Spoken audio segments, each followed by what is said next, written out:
So how many of you are looking at real estate because you see in real estate a potential opportunity?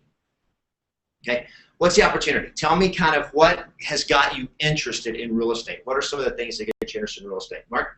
Just flexibility, good schedule, and good money. Okay, so he said two things here. One, time. Flexibility, time control, right? How many of you are interested in real estate because you got some time control? Flexibility. Okay, and then you said? Good money. Good money. Okay, how many of you are interested in real estate because it's an opportunity to make money? Okay. Yes? Of course. Of course. Okay, good. You don't mind if I don't raise my hand? No, that's okay. It's exercise. Most realtors sit in front of a desk all day and they get carpal tunnel syndrome, so they don't exercise. So we just get you to do some jumping jacks, one hand at a time. Or whatever. All right. So, any other major reason some of you are looking at getting into real estate? It's a form of a commodity. Okay, it's a form of a commodity. So tell me what you mean by that. Commodity, it's an asset that never completely depreciated. Okay, so you're talking about the real estate itself. So seeing real estate as an industry where that you are dealing in assets. Okay, are you looking at it as a asset that you're doing where it's transactional, buying and selling it, where you're listing and selling it, or where you're acquiring? Both. Both. Okay, see the great thing about real estate is one, it never goes out of style, never goes out of season. You know, the economy may affect the value and prices and even availability, but did people ever stop wanting or needing a place to live? Ever? Never. And somebody, everywhere that everybody lives, somebody's going to own it.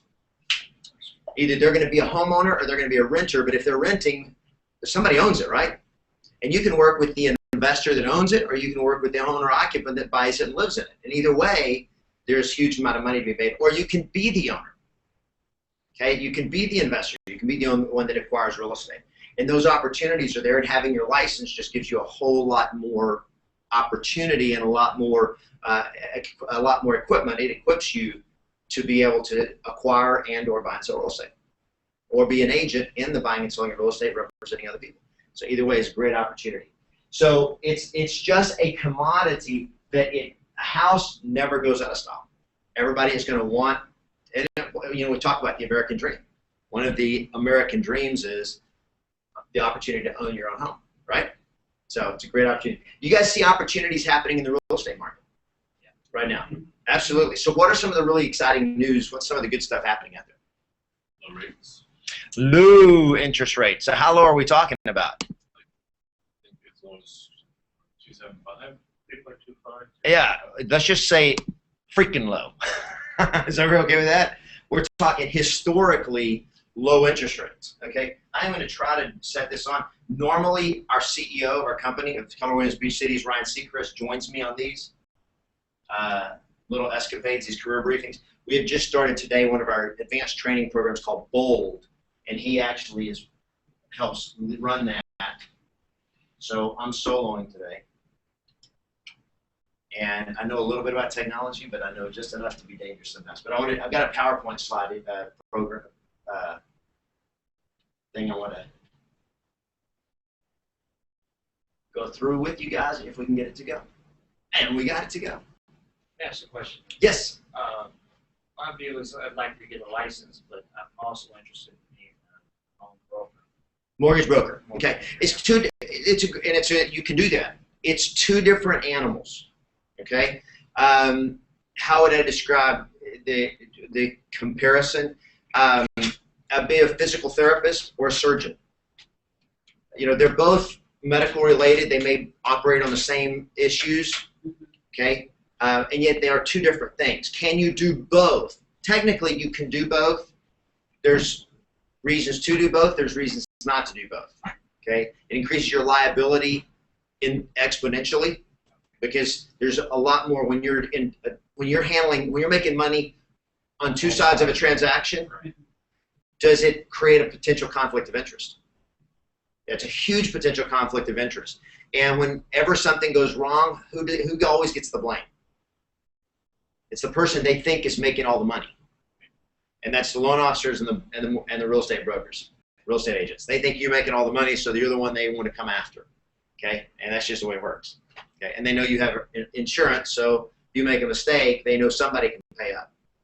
Yeah. So I'm not saying don't do it, but yes, it's a great opportunity. And it may be one of those things you do both. You look at both of them and you just figure out which one is a niche for you. Okay. So you guys want my personal opinion? Yes. Okay. Between mortgage, being a real estate agent, and being a loan officer. When people decide they want to get a mortgage, do they get all excited about it? No. I mean, how many of us say, you know what? Ever since college, I got out of college, I've just been dreaming of getting my own mortgage. Okay? Nobody gets excited about getting a mortgage, right? What do they want? They want a house. So I like selling people what they want, not selling people what they have to have. That's the way I look at it. So I was just kind of like, I sell homes for a living because that's what people want. I never saw anybody say, "Great, I'm going to hook you up with my mortgage, my loan officer, and he's going to take great care of everything." Oh yeah, I can't wait to go get pre-approved. It's like a car. Okay, it's like a car. You don't want to go to the finance department, right? Walk into a dealership and they say, "Great, come right this way. I'm going to introduce you to the director of our finance department." See ya. I came to test drive a car, not to visit the finance department. So there's nothing. I mean, and both of them are important. Don't get me wrong, and both of them are good money if you do it right. But that's I just got your permission for my personal opinion. And so I just enjoy the part of people are excited about getting into a new home. Okay, it's kind of like nobody wants a mortgage. Nobody wants a dentist. They just want their mouth to not hurt, right? And they want their smile to look good. It's not that they want a dentist. So that's the way a mortgage is not something anybody wants. It's just that's the means to an end, right? And my name's Kevin. What's your name? Travares. Javaris? Travares, yeah. Spell it for me. Travars. Travares. Pleasure to have you. All right. So we're talking. Let me ask this: do you have your real estate license? No. Are you in real estate school? Not yet. That's what you're here to find out about. Yeah. Okay, cool. Very cool. Now, just again, this is called in real estate. We teach you this is called pre-qualifying your prospects. Okay, you're finding out information about them so you know how you can help them. Make sense? So that's why. So I'm actually giving you a little free training today. So in terms of real estate, how many of you right now would consider yourself to be somewhat entrepreneurial minded? Beautiful. Okay. Here's the reason that's important. As you know, in real estate, everybody knows that when you become a real estate agent, it's 100% commission. Everybody know that? Okay. That means no salary. That means no base. That means no income unless you earn it. Okay. We are a performance-based industry. Okay, kind of like playing for the NBA. Okay, you don't go to college to get an NBA degree. You get an MBA, you can't get an NBA. How do you get to be paid as a professional basketball player? Be good at it. Performance. Period. That's it. And you get to prove your way along the way to get to the NBA, but it is totally performance-based. Okay, and the difference between a really good basketball player who's a college All-American and a mediocre NBA player, what's the difference in pay? Millions, exponential. Why? Because a great college player makes nothing. A mediocre basketball player, what is it? $150,000, $300,000, $150,000, $200,000 a year, maybe $300,000 a year, $350,000 now for starting NBA players. That's a lot of money, but they've worked their can off for 12, 15 years practicing basketball every single day, all this time to get to that point. Does that make sense?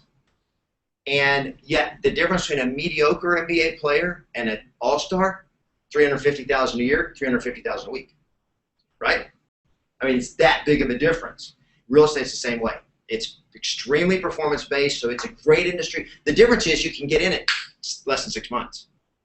Get your license, get in less than $2,000 to completely do everything you have to do to get started. Join a company, join the board of realtors. Everything's less than $2,000. You can get in and you can make $100,000 in your first 12 months, or you can make nothing in your first 12 months. And it's all based on your performance. Okay? So the reason I ask if you're entrepreneurial minded is owning your own business, who's the boss? Everybody say, I am. I am. Who's the employee? Everybody say, I am. Okay? You're self-employed, you're self-bossed. Now, if you don't have a good work ethic and you don't work your tail off, whose fault is it, the employer or the boss? Well, it depends, right? If you're the employee, because with the work, it's got to be you. You got to be the one kicking your butt. It's got to be you. So the boss does the butt kicking, and the employee does the work. Okay. Well, if you're not doing the work, then your boss better kick your butt. to get you working, right? If not, your boss should fire you. Wait, I just fired myself. Okay, so what happens in a business like that? We go out of business. Okay, so I'm setting all this up because I'm basically, this is my pre-qualifying process for you guys. How many of you are curious what the average agent does their first year in the business? Okay, so half of you are curious. This side's curious, this side's not. Curious, I thought you asked Okay. if we knew. No, are you curious? Here is the average agent in the first year. So here is your worst, the absolute pathetic agent, we'll call them a level 0, and your best agent, we'll call them a level 10, okay, got that? So where would the average be? Be right here in the middle, right? Okay, here is about, from here down, quits. So what does the average agent do their first year? They quit. The top 30% survive. That's it. So when you look at getting into real estate, if you're thinking average, get out. Just save yourself the time, save yourself the trouble. This is not the industry for you. If you're interested in owning your own business where you have time control and unlimited income, and you can deal in an asset, that the great thing about an asset, it's a high dollar asset, right? And so your average commission check, if you're in our office, our average commission check is over $15,000 for one deal. Okay, how would you like 10, 15, 20 of those a year? Okay, not too bad, right? Okay, so it's a pretty good way to make money. Kathy, did you have a question? Or? Yes, generally the first year of an agent, are they still working since it's 100% commission? Are they still working a normal job and then doing the real estate part-time? Great question. That just depends. The way I did it, I dove in head first. I quit my job, started real estate the next day. I asked the question because I'm an I said, accountant yeah. full-time. I quit my job and I started real estate the next day, and I worked my rear end off and I made a lot of money fast. Why? I had no choice. I had fear. Great motivator, by the way. Had no savings, no income, and I had 3 kids, house payment. I'm gonna make money and I'm all in. And that's one way to do it. It's a little scary for a lot of people, so a lot of people get into it. They do real estate on the side while they still do their full-time job. I'll talk a little bit about that in a second. Yes, Mark? Mind if I ask you how long it took you to land your first deal? I get asked that all the time. I started in 1998, okay? I started on May 21st. I don't remember. I actually ended my other job on May 18th. Moved on May 20th. Showed up real estate May 20th. I got my license while I finished up my other job, and then I started May 21st. I sold 19 homes in 1998. So between May 21st and the end of the year, I sold 19 homes. I don't know how long it took me on my first. I mean, it took 2, 3, 4 months. And it's a great question. Here's what we want you to do. When you get your license, we want you to have something in escrow within 60 days. And we teach you want to have the staying power to survive for 6 months in the business without a paycheck. Why? The worst thing is before you get a chance to get it going, you run out of money. That sucks. Okay, so we want you to be able to come in. So if you have to continue to pay bills and you don't have a way to do that other than your income from your current job, then you got no option. Okay, that's the way and can you do it? Yes. Okay, here's how you do it. And this is a little off topic, but you guys asked me. Okay, here's how you do it. You be a part-time agent instead of a sometime agent. There are 3 types of agents: full-time agents, part-time agents, and sometime agents. Most agents that call themselves part-time are sometime agents, which means they work sometimes. When do they work? Well, when I get a buyer call or somebody might, when I have somebody that wants to buy a house, then I'm going to work. And during that period of time, they'll work 60 hours a week on top of their other 40-hour-a-week job. Why? Because I got a buyer, I got a deal, and they'll work their rear end off, and then they'll close that deal or not. And then they'll go 6 months, and they don't have somebody wanting to buy or sell a house, so they don't do anything. And then somebody else comes along. Oh boy, I got somebody. And that's a sometime job, and a sometime agent doesn't make any money, and you might as well get out. And they're dangerous because they don't do it enough to know what they're doing. Okay? So let me give you an example. Anybody ever go to Starbucks? Okay, good. Do they have part-time employees? Sure. Okay. Do the part-time employees, are they expected to show up when their schedule says show up? Yes. Yes. When they show up, do they have to clock in? Yes. When they clock in, do they have to actually work their butt off during that period of time just as if they were full-time? Yes. They don't have to work less hard, Right. less efficiently. Okay, can they have less skills? No. No. You're making and delivering, you're providing customer service. You can't suck at it because you're part-time. Well, most agents are sometime agents, which means they suck at it because they don't have a discipline, they don't have a schedule. Again, you're not even self-employed. Okay, you just kind of show up when you want to. What's that? It's called a hobby. I want to go play some golf today. Okay, good. You expect to get paid? Okay, if it's a hobby, it's a sometime agent. Mark? If you're doing part-time and you're doing your job on the side to help sustain you, Right, pay bills. generally as a real estate agent, I mean, correct me if I'm wrong, you kind of adhere to your client as far as schedule goes, correct? Depends. If you're working a 9 to 5 and you can't show them houses between 9 and 5 on Monday through Friday, then you have to match up your schedule and their schedule. Come on in. I could see how that can hurt you though. You may want to find somebody else that's Yep. going to give them all the time. So it's just a give and take. It's just the way it is. Yeah, that's a great question. And that's just the way. So that's where, and what we do is we work with in helping train you and teach you and help you work through all of that. Does that make sense?